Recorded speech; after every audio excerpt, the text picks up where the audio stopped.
नेपाल आज खेलप्रेमी राष्ट्रको रूपमा सशक्त रूपमा स्थापित हुँदै गएको छ।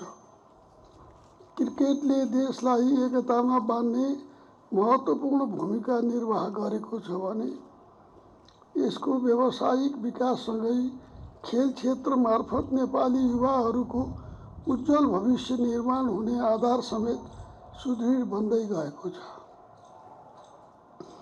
आवश्यक संरचना, अवसर र सम्भावनाहरू क्रमशः विकास हुँदै जानु नेपाली खेलकुद क्षेत्रका लागि अत्यन्त सकारात्मक सङ्केत हो।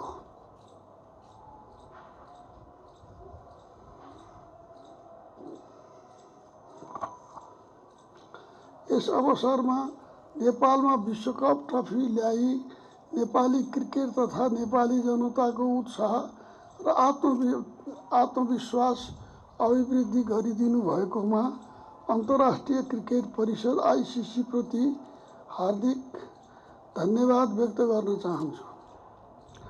साथै नेपालमा आयोजना हुन गइरहेको महिला विश्वकप छनौट प्रतियोगिता तथा भारत र श्रीलङ्कामा आयोजना हुन गइरहेको T20 विश्वकपमा सहभागी हुन गइरहेका हाम्रा महिला तथा पुरुष राष्ट्रिय क्रिकेट टोलीलाई उत्कृष्ट प्रदर्शनका लागि हार्दिक शुभकामना व्यक्त गर्दछु।